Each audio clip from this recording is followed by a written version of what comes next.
Hey everyone. Hello. Hello, hello. The early birds. I love the early birds. Hey everybody. Welcome to my live. I'm Hospice Nurse Julie. In case you don't know, I am lying in bed. This is like a window behind me. I've officially moved in with my sister. So we are here for right now. I'll probably have a different setup next time you see me, but come on in. 22 of you guys here, all my early birds. I love it. Hi, everyone. All my regulars. Nothing's better than my regulars. Say hi to each other. I feel like a lot of you guys probably recognize each other's names. Come on in. If you guys are new to live, I am. Let's see if I can I feel like this looks a little blurry. There we go. If you guys are new to the live, my name is Julie, and I am a hospice nurse. I educate online. My channel is called Hospice Nurse Julie, and I try to go live at 5 every Thursday, 5 p.m. Pacific Standard Time. I'm in California. Tanya's from Nova Scotia. I know someone from Nova Scotia. A couple of people, actually. Hey, Sean. Hey, Jennifer. Nurse Valentine. I love the name. Steph is here. Sally's here, of course. Love her. Jennifer, Nicole, David. Hi, guys. Come on in. I know. Sally's in the UK. 1 a.m. there. Hey, Cece. Hey, Maria. Thank you for being here, hun. We're worldwide today. Someone from Anita from New Zealand. A lot of Canadians too. I love that. I'm doing so well. You know, a lot is going on. As a lot of you guys know, Rich and I broke up. I moved out of the place. I had weird headache stuff and whatever, but overall, I'm doing well. Even though I can, because of the 12-step program that I practice, I can match calamity with serenity. And I'm very grateful for that. We have someone, Linda from South Africa here. Wow. Petey boy. Hey, Susie. Thank you for being here. It's Annie's first time in the chat room live. That's amazing. Denise. Hello from Palm Springs. Hey, Mark. Good to see you. Kitty Cat Mama. Love that name.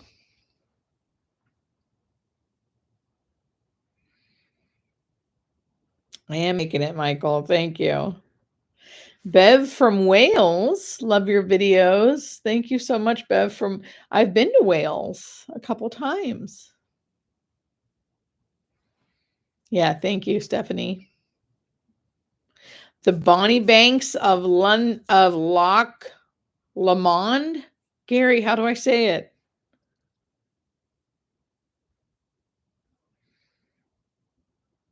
Okay, welcome everybody. Come on in. 183 of you guys. Anyone have any burning questions coming up? I am from California.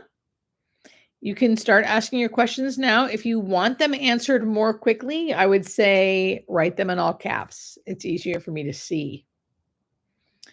Please feel free to talk amongst yourselves as well, as long as you guys are polite. This is a good community here, and we want to help each other. So, yeah, breakups are never fun. And Rich and I are breaking up very well. Like we both respect each other very much. We're both mature. He's a lovely human being. I take care of a man admitted to hospice yesterday with, I think, end-stage kidney disease and diabetes. Robin, yes. I see a lot of those patients too. First time text in. Hey, Lynn. Thank you to everyone saying thank you.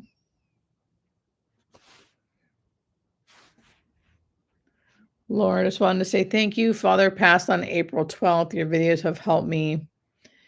And I actually haven't cried because I'm so at peace. Wow, Laura. Well, thank you so much for being here. Thank you so much for being there.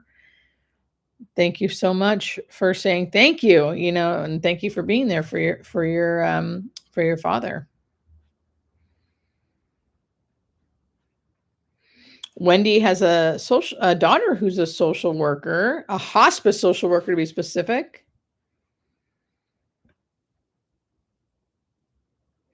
Can you talk on stage 4 Parkinson's when you're ready?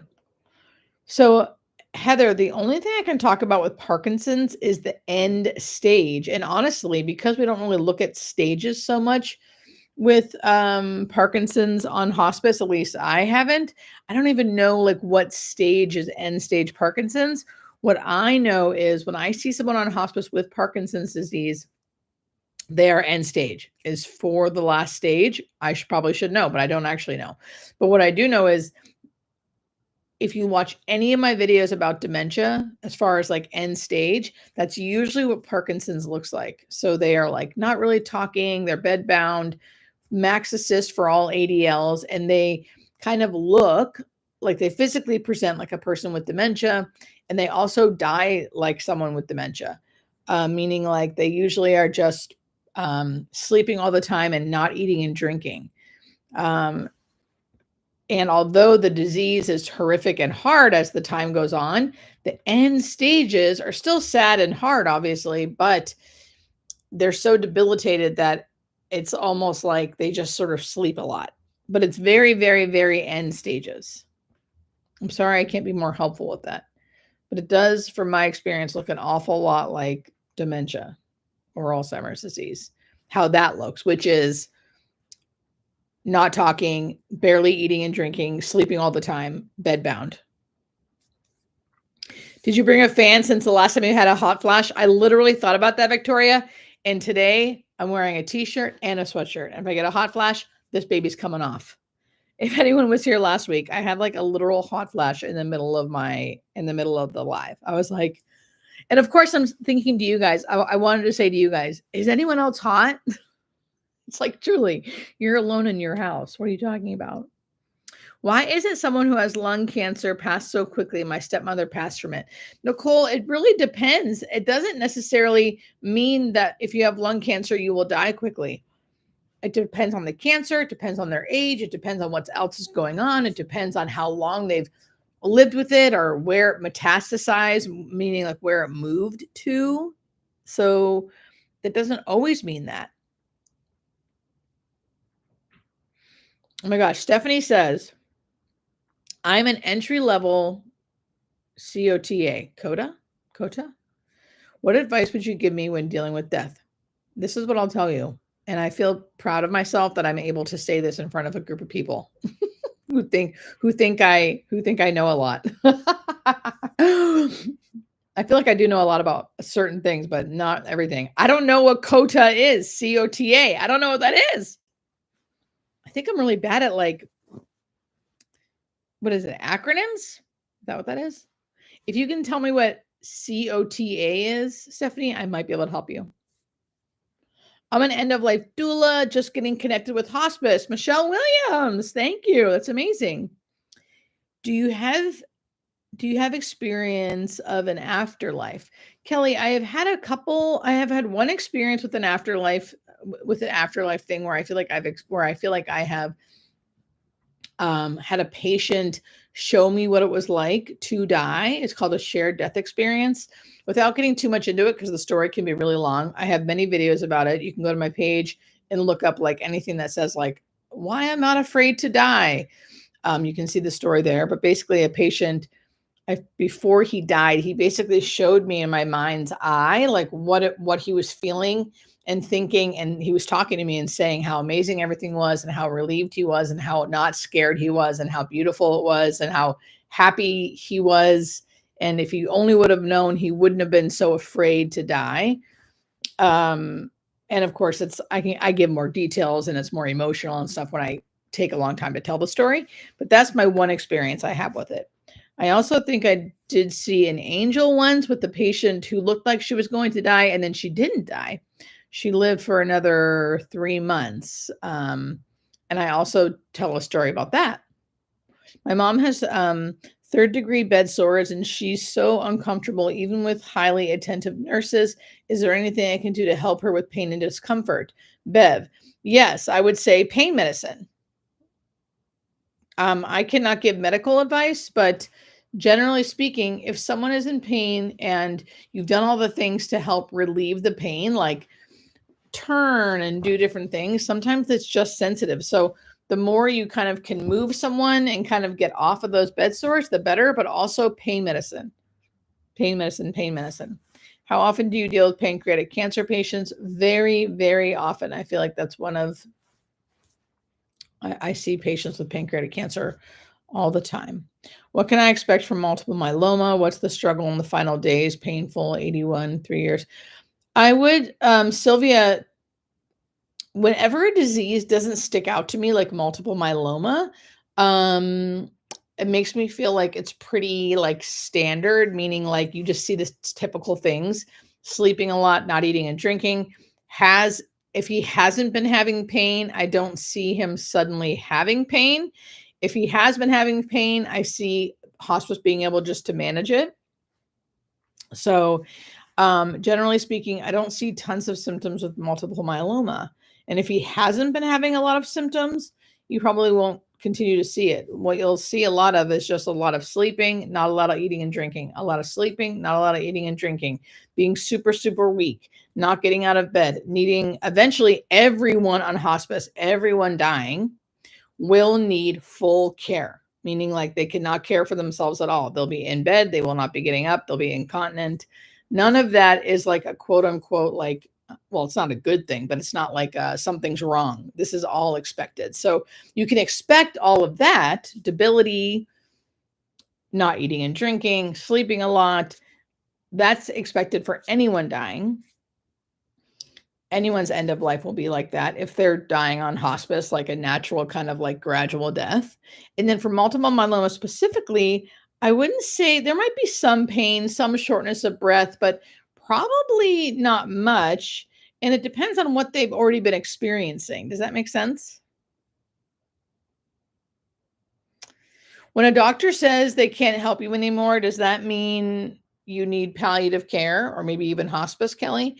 I can't say for sure. I would definitely ask the doctor what they mean. And if you or whoever you're speaking of has some kind of life limiting or terminal illness, that could be very well what they are saying to you. If a doctor says they can't do anything more, that could be what they're saying. But I would specifically ask that doctor what that means, what they mean by that. You'll get a better answer from them. You are so young to be in menopause. That's not true. There's something before menopause called perimenopause. And basically from like 35 on, like you could be in perimenopause. And I'm 42. So I am probably too young to be in full menopause, which I'm not, but I'm not too young to be in perimenopause. Do people who are dying have difficulty with water and electrolytes imbalance? How do you deal with edema and fluid retention in the sick or dying? People who are dying, not everyone who's dying will have difficulty with water and electrolyte imbalances, but some people will, specifically if they have kidney issues, heart issues, and we don't really focus on that. Definitely not the electrolytes. We won't be taking like blood to make sure like their electrolytes are normal. But fluid retention, you could do something about it. Depends on why they're having the fluid retention. If someone who's in heart failure is having fluid retention, which is very normal, a lot of times we won't really look into like, well, what's happening here? We're just going to assume it's probably from their heart failure. So we can increase their Lasix, their any kind of diuretic to help bring down that fluid. Sometimes it'll help, sometimes it won't. Also, a lot of times just elevating their legs will help. And sometimes nothing will help, right? Sometimes nothing will help. Sometimes fluid retention is from third spacing, which just means someone's body is like unable to filter and manage the fluid that's normally there. So they kind of swell up in general. It doesn't happen. That's very rare, but it can happen. But usually on hospice, we can manage it for the most part, and we manage it through medications. My friend's a senior citizen, no dementia, but fell in the bathroom, hit his head, broke his neck, back. When then is when he got bad dementia. Did not have dementia before. Sheila, I'm not sure what you're asking. I'm so sorry. Charlotte, it makes me feel better that you don't know what that is either. My poor mom had dementia. She passed of congestive heart failure. She was in the hospital before she moved into hospice. In the hospital, I felt so sorry for her because she kept pulling out her IV. Oh, I know. It can be so difficult. Oh, Stephanie says certified occupational therapist assistant. Okay, Stephanie, now I forgot what question you asked, and there's been so many questions. Stephanie, if you are still here, please ask your question again. Thank you, D. Kramer. I'm sorry about losing your parents. I know I get that message a lot about, I wish I would have found you before. If someone has a question, write the question in the chat and write it in all caps if you can. All capital letters, that will help. I'm trying to go through each question as I see it. And so just be patient if you can. Does morphine usually lower blood pressure a lot for most people? It can. I wouldn't say it has to, or it for sure does, but it can. And yes, you guys, in the lower right corner, you'll see like a heart. And if you put your put your scroll on it, you can, if you tap the heart right there, it helps my live. So if you want to do that while you listen to me, that would be amazing. Hi, Julie. Any chance in the future you'll be adopting a new puppy? Oh, David, will I be adopting a new puppy? I will not be anytime soon because I'm living with my sister and there is no way she wants a puppy here. Plus, we're in a small apartment, which I feel like that wouldn't be good. But maybe in my lifetime, I do think that could be happening. My aunt just passed at 97 and had visioning 2 months prior. Is that normal? Also, hospice quit all contact with me after her death. Oh, yes, I think it is normal for someone to vision 2 months out. I think what's not normal is someone visioning like a few days before. Usually it's about 4 weeks, 3 to 4 weeks, depending. But yeah, that would be normal. And I'm so sorry, hospice quit all contact with you. A lot of times they have a bereavement team that should be following up, but sometimes some are better than others. What's the most common diseases you see in hospice?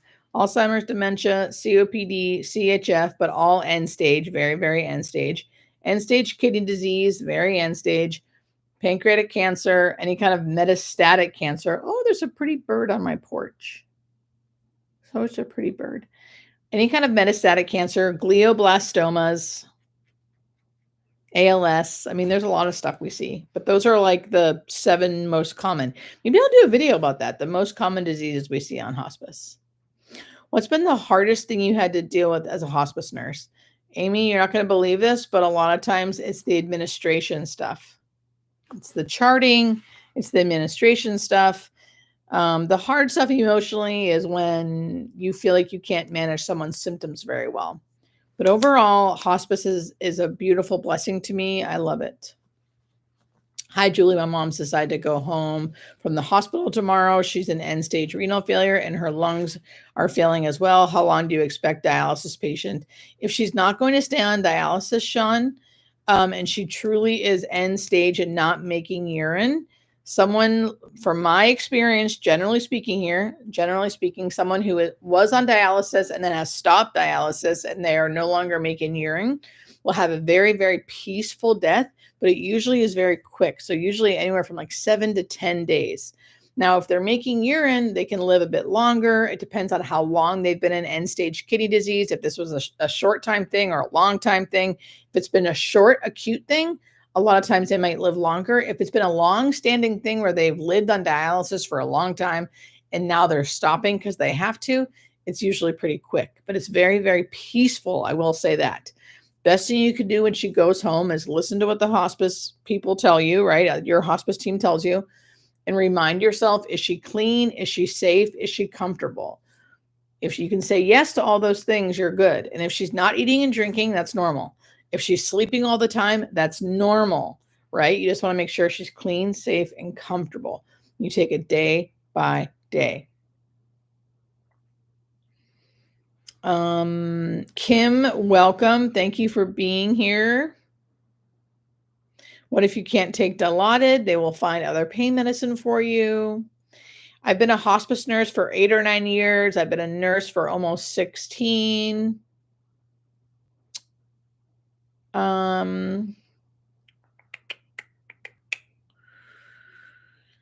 Let's see. Have you seen an increase in GMB in young people since COVID? I have not noticed that. No, I have not. Bridget, you just finished my book. Thank you, Bridget. Thank you. Thank you. And now I have a companion book coming out with that, which is a workbook called the Nothing to Fear Journal, which is essentially a workbook to go alongside my book. I'm super excited about it. I'm 35, just now experiencing hormonal imbalance. Can it be related to perimenopause? I have no idea. I'm not an expert. I know I am 42 and I'm definitely experiencing perimenopause symptoms. And the more I'm looking into it, the more I'm hearing that it can start in your mid 30s. But it could, I think hormonal imbalances can be for many other reasons too. For PCOS. Thank you for everyone who's hearting. So I would talk to your doctor about why they think that, because that might not be perimenopause. My sister's outside. Have you had any people feel like they are on fire as they die, maybe indicating a bad destination? John, I have never experienced that. No. What's your favorite and least favorite thing about being a hospice nurse? My favorite thing, meeting the people. Meeting the people. My least favorite thing, charting. If I never had to chart again, I would truly I don't think I'd ever stop working. I just, bear with me here. I'm going through the chat. I'm trying to get to each question as we go along. So let's see here. Bear with me here, everybody. Hang in there. If you're just joining, welcome. I'm Hospice Nurse Julie. In case you don't know, I have a New York Times best-selling book, thanks to you guys, called Nothing to Fear, and a companion workbook / journal that's going along with it. It's called the Nothing to Fear Journal. And if you want to pre-order now, I would love it. If you pre-ordered now, it'll be out in June, so you only have to wait a month. I'm going line by line to answer every single question. So be patient, hang in there, ask your question in all caps, and I'll get to your thing as soon as I can. How long have I been a nurse? 16 years. Oh, I asked, what advice would you give me when dealing with death?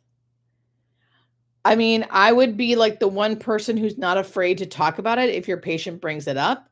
Listen to your patients and don't try to, which you wouldn't do this, but you don't need to be like, no, don't worry, it's okay. Let them say all the things that they fear. If they're saying things like I'm afraid or I don't want to die, which people will say that, you can just let them say that, let it sit there, you don't have to go, don't be afraid, or just try to be like the one person who is not afraid to allow people to have feelings, to talk about death and dying. And if you are an occupational therapist who is working with a hospice patient, just do your best to do what they are hoping for, what the family's hoping for. And I hope that makes sense. I mean, I'm probably not really answering your question as well as I could be. I'm sorry, Stephanie. My mom did too. She was worse with dementia after a cardiac event, hit her head on the way down. Why does dementia seem to come on after an event? Tanya, that's a great question. I should look into this. I actually don't know. I actually do not know. And I don't know if that's really true, if it just seems like that. Maybe the stress of the event can cause things to be worse. I don't know. Do you have experience with pets passing away? Kelly, I do not. But what I'll say is many veterinarians have written into me and said that many pets go through the dying process like humans do. And they have like visioning and they'll rally and they'll kind of like seem like they're running somewhere, or they'll even perk up right before they die, things like that. My dad's 70 years old, has stage 4 kidney failure, 4% kidney function. How long can you live with that? Sean, unfortunately, it's really hard for me to say, and I'm not just saying that to make you feel better. I really would have to know so much more about your dad. I would ask his doctors. So I'm sorry that I can't be more helpful, but I would ask a doctor that is working with him.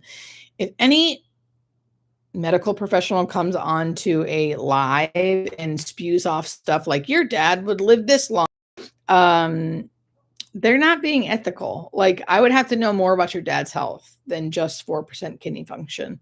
And so I would ask his medical doctor. Thank you, Nurse Julie. We have elderly parents in their 80s. How can we help prepare them for home care? I think, helping them know that it's okay to ask for help, helping them see that you'll be there to support them. If they're really resistant on asking for help or wanting to plan anything out, explain it like, by you planning these things out, you will be helping me, the daughter, right? Or the child. And that will sometimes help them be able to do it more because they know they're helping you. Also, I have many videos and in my book and in my workbook about like what exactly to do, like different things to plan out logistically, like who's going to be the medical power of attorney, who's going to be the financial power of attorney, what do they want if an emergency happens, what do they want if they get super sick and can't make decisions for themselves, like all that kind of stuff needs to be prepared. A living trust, a living will, an estate planner, even if you don't think you have things to plan for, even though you don't think you have an estate to plan, you do. The mortuary thing, all that stuff should be in order. So if that stuff's in order, you guys are already a step ahead of most people. Hi, Paul. Welcome. Kelly A, morphine is the death drug. Kelly, no, morphine is not the death drug. Morphine does not kill people. I mean, it does if you're abusing it and you overdose, but that's not what's happening on hospice, if that helps you. Throat cancer, my brother-in-law is on hospice now. Robin, I'm glad you're here. Throat cancer is pretty not uneventful. There's definitely can be pain involved, and you lose a lot of you get a lot of debility because it's involving your throat and probably metastasize other places. But generally speaking, it always goes back to like, are they clean? Are they safe? Are they comfortable? Like, they're going to be debilitated. They're going to be weak. They're going to sleep a lot. They're not going to eat. They're not going to drink a lot. And it's a lot of that day in and day out. When a person is on hospice, when a person is in hospice on the pain meds such as morphine, how does it, and the dose has to be increased? Does this expedite the death? No, that is a myth that morphine expedites or speeds up death. It's been clinically proven in studies that morphine does not speed up people's death on hospice. People on hospice are dying, and they will die whether they get morphine or not. And the reason why they get morphine is not just because they're dying. They get morphine because they're showing signs of pain or showing signs of shortness of breath. And morphine will help relax the central nervous system to make you feel like you are not short of breath and to help decrease pain. That is all it's doing. It does not hasten death, specifically if we're only giving a little bit of morphine. Now, if we're palliatively sedating someone because we can no longer control their symptoms and they're either awake and really in pain or asleep and not, that can speed up someone's death. But risk versus benefit, alive for 2 more days, writhing in pain, or calmly sleeping and die 2 days earlier. I don't, so, but it is a myth that like hospice and morphine speeds up death. There's actually also been clinical studies to prove that, specifically because they only could do studies for certain diseases, but certain diseases, well, people will actually live longer if they're on hospice than if they're not. I've been a hospice nurse for 9 years, a nurse for 16. You cannot be an organ donor on hospice.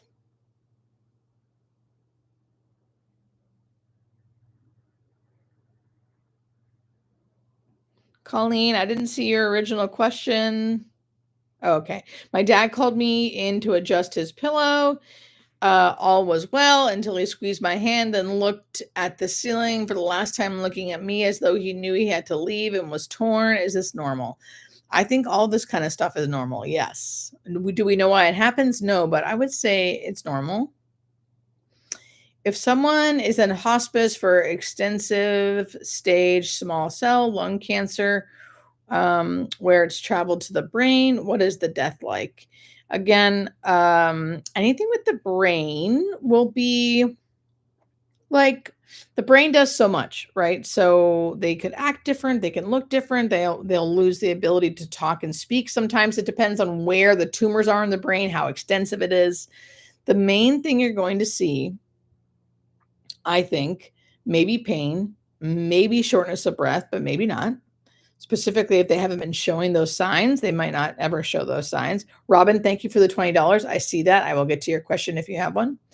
But you also will definitely see debility. So like they'll be weak. They won't be walking around. Then they'll be bed bound. Then they won't be able to eat or not eat that much. They'll probably sleep all the time, barely drinking, a lot of the same stuff.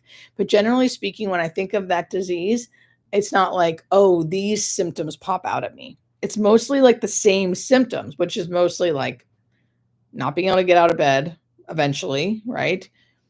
Not fully aware, not eating and drinking, sleeping all the time.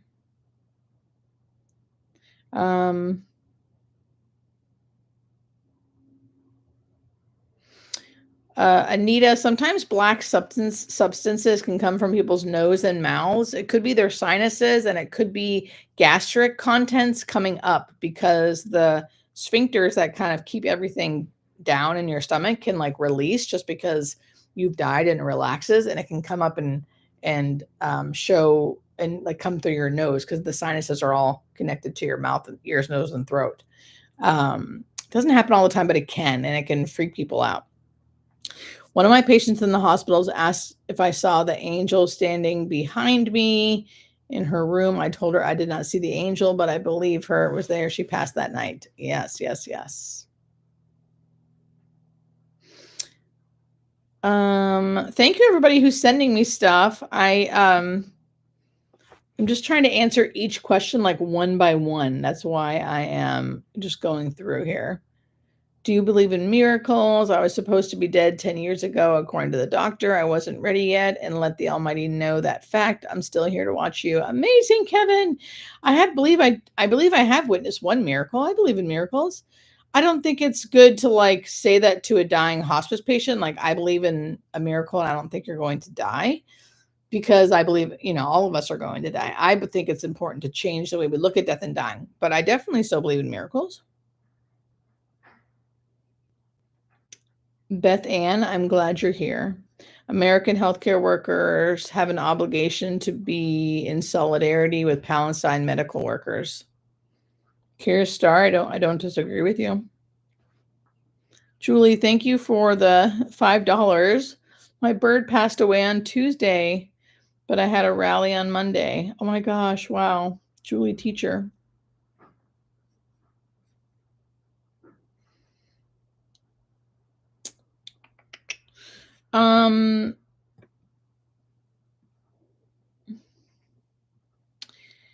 Color with chat. Thank you for all you do. Coffee on me, girl. Oh my God. Are you still here? Thank you for that. I missed it somehow. Thank you so much. That's like $20 is like 4 coffees. You are the best. Thank you so much. Do patients typically mention going home? My dad did a lot. They do sometimes, Laura. Sometimes. Definitely not. It wouldn't be odd if I heard that. Julie, you've helped me through my father-in-law's March 25th and now my mom's April 24th. Wow, Karen, that's a lot of loss. Susie Q. I agree. I don't know enough about the other subject to talk a lot about it. Hi, Julie. How long a person on hospice can go without food and water? If they truly are not eating and drinking, truly nothing by mouth, no food, no water, usually 7 to 10 days.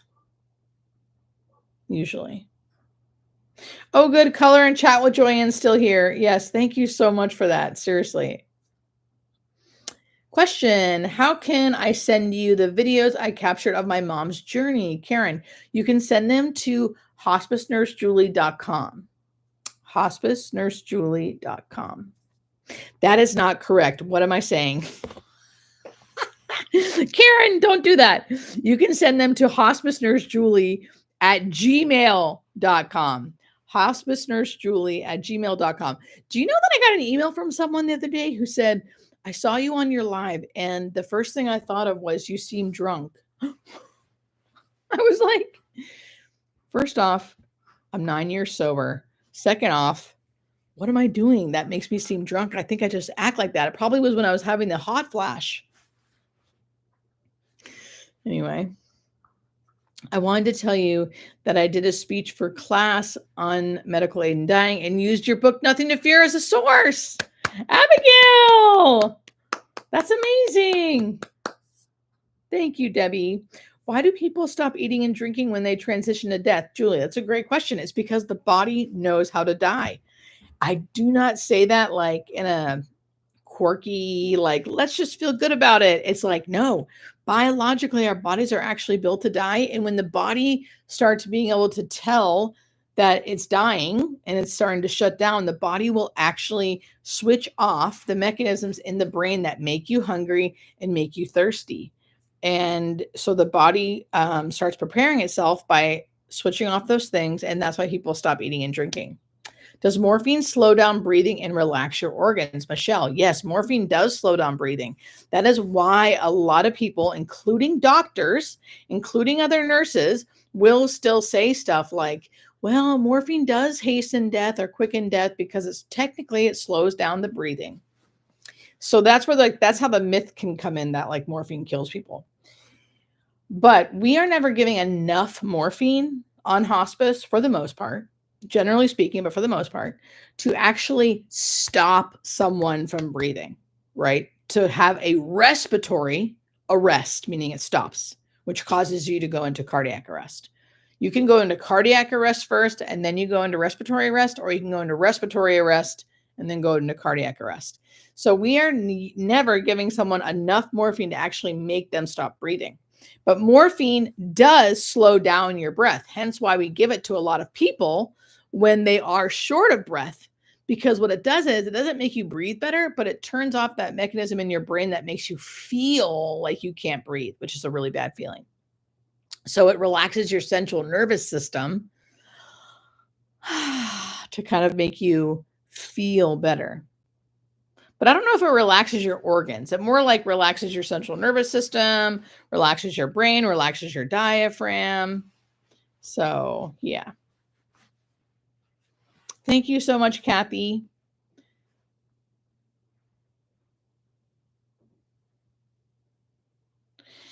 Oh, this is so good. Ruki, the anime ninja.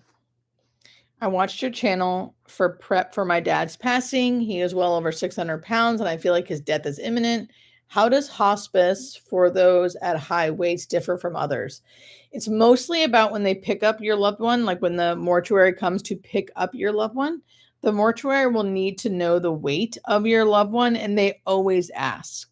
So it's just a matter of transporting and things like that. But as far as like the death part of someone dying who is overweight, I would say it doesn't change. I think I would say it doesn't change. The body still does what the body does. You know what I mean? It's just a matter of like once the person does die, we have to do like a little more. We have to do a few more things because of the weight, and just to make sure we carry them safely and things like that. Does that answer your question? I hope so. My friend died last year of cancer at 52. He demanded to go to the bathroom that night before he died. Have you ever seen this? I have seen people just, yes. I mean, people at the end of life will do all types of stuff. And sometimes they die before we think they are. I mean, most people at the end of life are not asking to go to the bathroom because they are fully unconscious for like days before they die. Sometimes when people are younger, I think 52 is young. I think they have a little more gusto and they don't die as like gradual as others. Sometimes it takes longer, sometimes it's quick, and everyone's just different, right? I mean, I kind of like contradict myself. I'm like, it all seems the same. And then the next sentence, and I'm like, it's all different. What I just mean, like, generally speaking, there's like this gradual thing that usually happens, but then people are people, and diseases are diseases. And so is it normal? I mean, it's not abnormal, I wouldn't say, but I mean, it's not the most normal thing to happen, but it's also like not super strange. Am I going to open phone lines? I do eventually want to get a call-in show. I just don't have the energy to try to figure it out. Karen, that's really great that your whole family was there. Julie, your advice helped so much during my mom's final moments. She was not dying because she stopped eating. She was not eating because she was dying. Yes, yes, yes. Tessa, I'm so glad that you could hear that,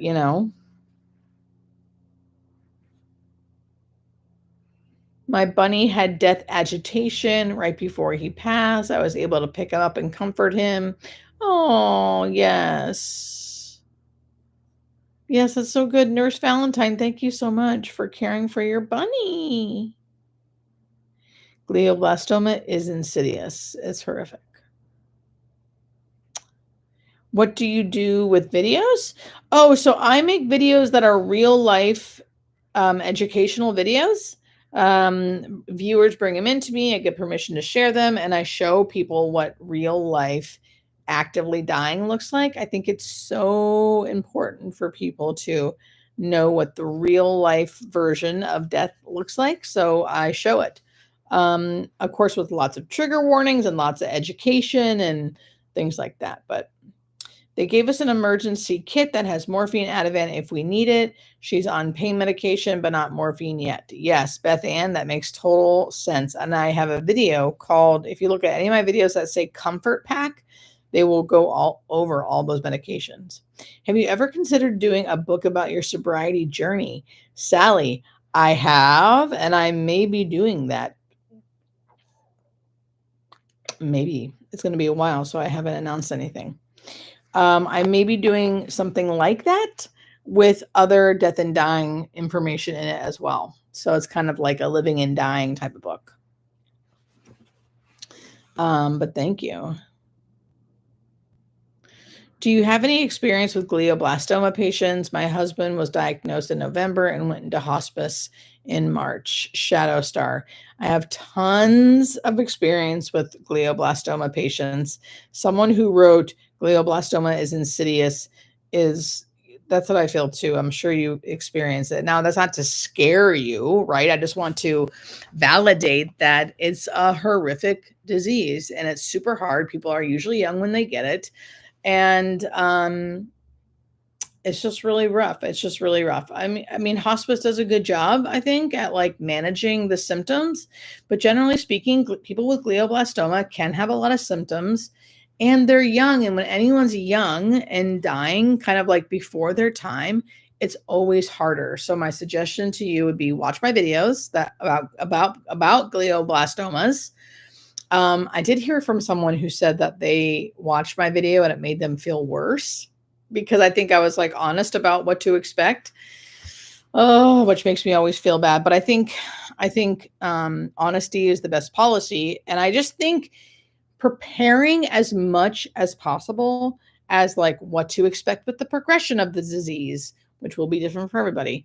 kind of preparing about what you'd want end of life to look like for you, meaning like, would you rather be less medicated and have more symptoms or more medicated and have less symptoms? It's up to the person, but like a lot of times it's like we can manage the symptoms if you're okay with being medicated.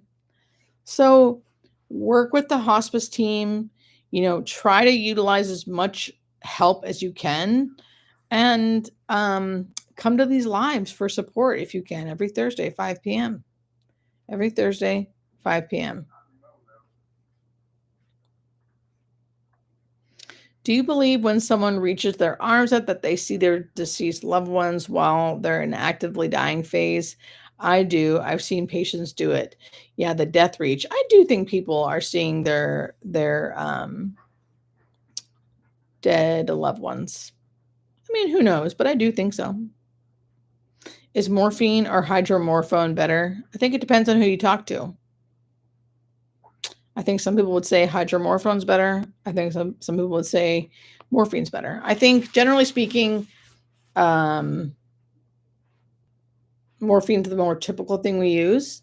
But sometimes if morphine doesn't really work or it's not super effective, hydromorphone does seem to do the trick more.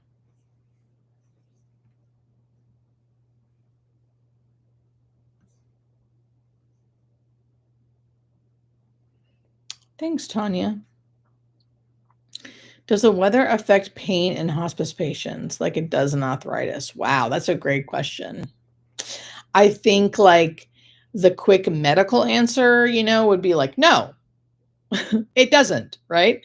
But I think I think I know better. I mean, in the sense of like, it could in certain patients, especially specific patients that are maybe more highly sensitive or have been prone to, having more pain with arthritis in rain, or maybe the humidity helps or doesn't help. That doesn't go away just because you're dying, right?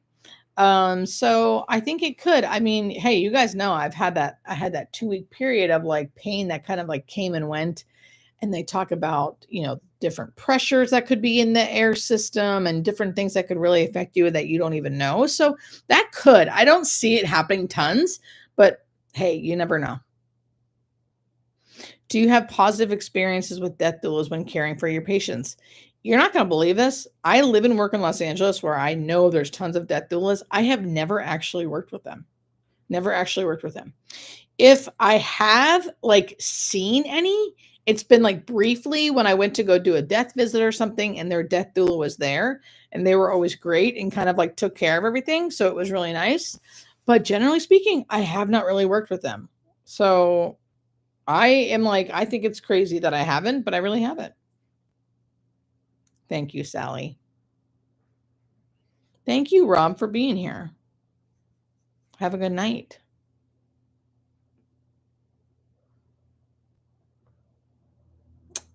Thank you, Dietta. Dieta? Is that right?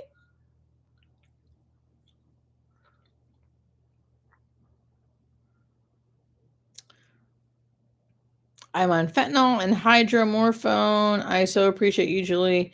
Do you ever do one-on-one? I don't do one-on-ones. Dieta. Okay, yeah. I don't do one-on-ones.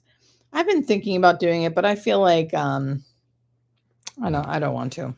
I think I'd get a lot of people who just have a lot of grief and they're like looking for answers that I probably won't be able to answer, and I don't want to like take someone's time or money.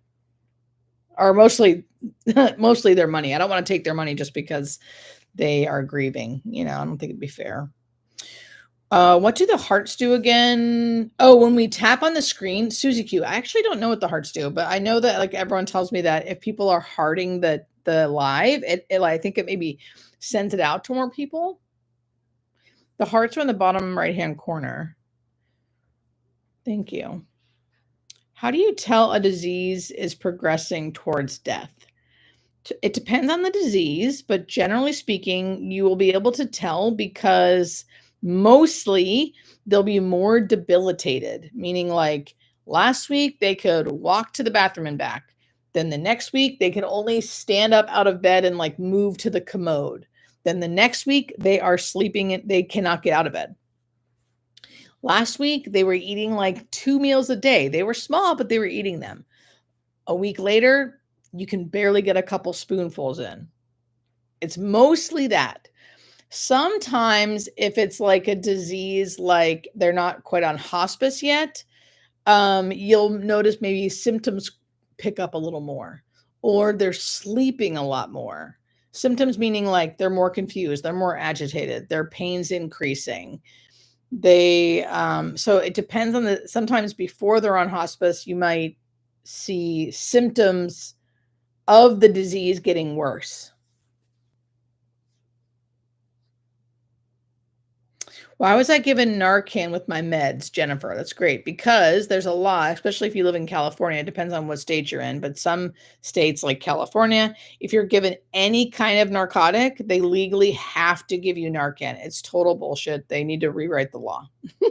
When they wrote the law, they were not taking into account anyone who's being prescribed something like by their doctor. So that's why. Michelle Duffy. I love Michelle Duffy over here. She just wrote, why is methadone overlooked as pain relief? Exactly. Methadone is an excellent way to manage pain. Why is it not used that much? Because it has a long half-life, meaning you have to like really slowly, gradually go up with it. And you could actually easily overdose someone on that if you don't slowly go up on it. And a lot of times people need fast relief, and methadone is not it. But methadone works on 2 different pain receptors in your brain and is an excellent way to manage pain, specifically with people who have not been able to get pain relief from like the regular things we usually use. Methadone is usually excellent. I love using methadone for patients who do not have good pain, who do not have good pain control. However, it can be a bitch to titrate, as we say, which means like go up or go down, because the half-life's long. So you have to be really careful because it's not going to fully be giving them the full dose for quite some time. So they're not going to see the effect of the methadone for a while. So that's why it's kind of an old drug. Plus, they're usually like big honking pills. Anyway, but I'm all for it. I'm all for it.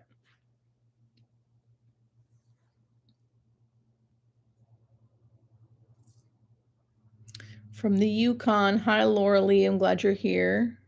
I'm in palliative care due to long-term cancer pain that cannot be controlled by pain management. Oh, I'm so sorry. I am on hydromorphone, Ativan, Valium, Lyrica. My body's adapted to these meds. Oh, Mallard the duck. I'm so sorry. Fucking chronic pain, man. Chronic fucking pain. I cannot give medical advice for pain management. But you did hear what I just said about methadone. You can always bring it up to your doctor. Maybe you've already tried it. I don't know. But also, I love methadone if they can use it. I also love medications in the rectum. Also seen that work miracles. There's a device called the Macy catheter that's basically like a Foley catheter that goes into your rectum. One, you can just put medications up your butt, but if you didn't want to do that and you wanted to live and walk around with this thing, you could have a Macy catheter that's in your rectum. It does come out when you poop and stuff, so you have to have a readjust. You have to put it back in, and then the device sits on your thigh, and you can inject medications in there. And your rectum is very vascular, so what's the word? It's very vascular, so it works quickly. Medications work quickly. Hello, do your colleagues have the same experience about? Yes, they do. I'd say most people who work in hospice have experienced things that you would call like paranormal, I suppose. That doesn't necessarily mean that any of us truly believe like, oh, it's like it's paranormal, it's for sure this, is for sure that. It's just something that you experience a lot if you work here.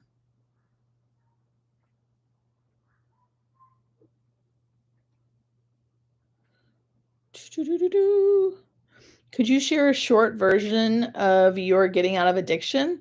I can. It's a long, I have many videos about that. If you want the long version on my page, again, if you're new to my page, I'm Hospice Nurse Julie, in case you don't know. I have a New York Times bestselling list book called Nothing to Fear, thanks to you guys, and a journal coming out that's like a companion workbook to the book. And I have many videos about my journey out of addiction on my page, which is called Hospice Nurse Julie. So the short version is I've always known I'd had a drug and alcohol problem. I kind of quit the drugs on my own, and then I just sort of drank, which of course I was a very functional alcoholic, meaning like I worked, I didn't get in trouble, I didn't get DUIs, I didn't do all the things you would consider an alcoholic to be doing. But I still knew that I just knew that there was like an issue with my drinking. The way I did it was not right. I didn't like it. And long story short, I tried to quit on my own and I couldn't for a long time. And then then one time, 9 years ago, I tried and I stopped. I didn't drink on my own for 11 months, so almost a full year. And in that 11 months is when I really learned what alcoholism was, because the world and my life got darker and darker and darker, and my world got smaller and smaller and smaller. And I thought when I quit drinking, my world would expand and I would be happy and healthy and free and do all the things. And I didn't. And that's what brought me to my knees. When I was like, I did the thing I needed to do, and I'm still not okay. What's going on? And then through, I think, spiritual happenings by my higher power, I ran into someone who took me to my first 12-step meeting, which nothing happened, but that brought me to my second 12-step meeting, where I feel like I had my first kind of like spiritual experience. I've had many spiritual experiences, but in that room, I had a spiritual experience where I finally surrendered to this fact that I was an alcoholic and needed help. And from that moment on, I've been sober since, and I practice a 12-step program, which has thoroughly changed every aspect of my life. That's the short version, if you can imagine. It's kind of still long, isn't it?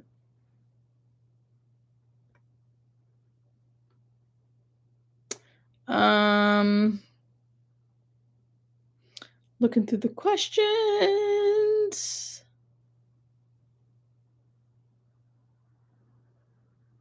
Julie, do you work with Torrance Memorial Hospital? No, I don't.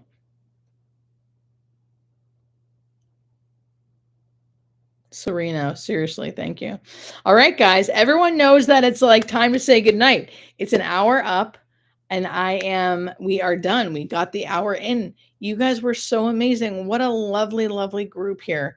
Love seeing all the familiar names on here and everyone talking to each other. Hey, Charlotte, I didn't get to say hi to you. Thank you, Victoria. Thank you to everybody.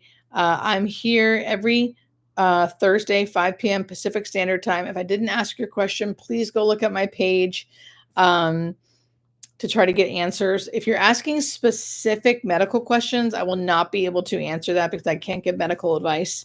That is illegal and unethical of me. But please check out my videos, check out my book, Nothing to Fear, my workbook, which is also called Nothing to Fear. What else? What else? I think that's it. I'll be back here next Thursday, but then I think I'm taking a Thursday off because I'll be on vacation. All right. Love you guys. Thank you for all your support. You're all so amazing. Thank you so much. Bye.